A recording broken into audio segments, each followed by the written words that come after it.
All of our technology, John, and people don't like to think about this, what we call green, the dirty secret of green energy, yes, is number one, that it is fossil fuel intensive. A silicon chip, for example, doesn't occur naturally in the earth. It takes high temperatures that can only be produced by fossil fuels to create the silicon chip in our solar panels and that we're using in our computers. Solar panels can't produce that kind of heat. The minerals, there are 17 minerals are called rare earth minerals for that very reason. They're largely the product of meteorite deposits and in a couple of places that happen to be in nations that aren't our closest allies right now. Russia and China is where primarily some of these, a little bit in North Africa for the cobalt coming out of Congo, People's Republic of Congo. I want to get this right, DRC, Democratic Republic of Congo. And, the very sad stories, if you look closely with Amnesty International or UNICEF, is the child labor. These young kids, and they're like 8, 9, 10 years old. They're barefoot, they're clothes, they're in shorts, t-shirts, their clothes are soaked. They're forced to go down into these mines. There's no support structures in the mines. They're wet from the groundwater. And with their bare hands, they dig this stuff out of the walls of the mine. They're breathing really bad stuff down there. And they send these baskets up to the adults. They're taking it, refining it. They send it up to China. China then takes and makes the computer chips and the diodes and all the things, the batteries and things and sells it to the world. So we're offloading the fossil fuel narrative. Yeah, we may not be doing it here in this country. It's still happening on the planet, and it's happening in a way that hurts members of our global family.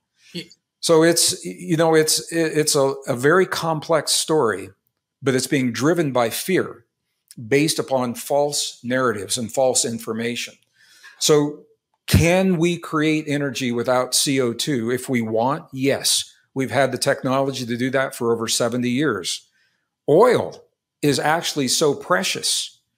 It is the one compound we cannot replicate in the laboratory. A lot of people don't know that. We cannot replicate natural oil in the laboratory in commercially viable amounts.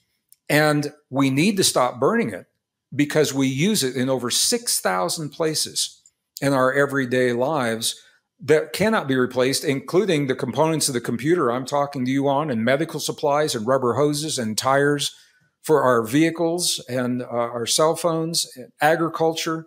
We need to still produce the oil. We need to stop burning it because once it's gone, it's gone. Now, there are some arguments around that saying that oil is constantly being produced. There's a whole conversation around that. I was just going to say, so many rabbit holes to go down, Greg.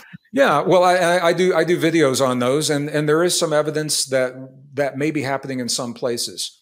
The point is that there is a narrative about our world that is being driven by information that's not supported by the evidence. That narrative is being used to frighten people, to make choices that are destroying their lives, destroying their business, destroying industries, and causing a lot of, in my opinion, suffering, unnecessary suffering, to achieve a goal, a nebulous goal from a handful of people that we didn't elect to represent us. It's their vision.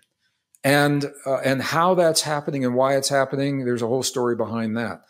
This all goes back to the beginning of our conversation, John. Our divinity, a big part of our divinity is freedom and sovereignty, and spiritual sovereignty, emotional sovereignty, and the sovereignty to live close to the earth in rural settings and rural environments, which are being discouraged right now.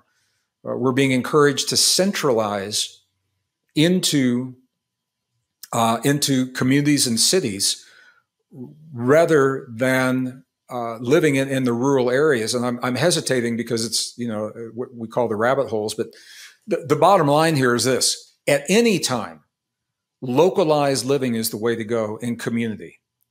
At any time, and now in our time of extremes, when we're seeing the buckling and collapse of financial systems and supply chains, this is if we were ever going to live.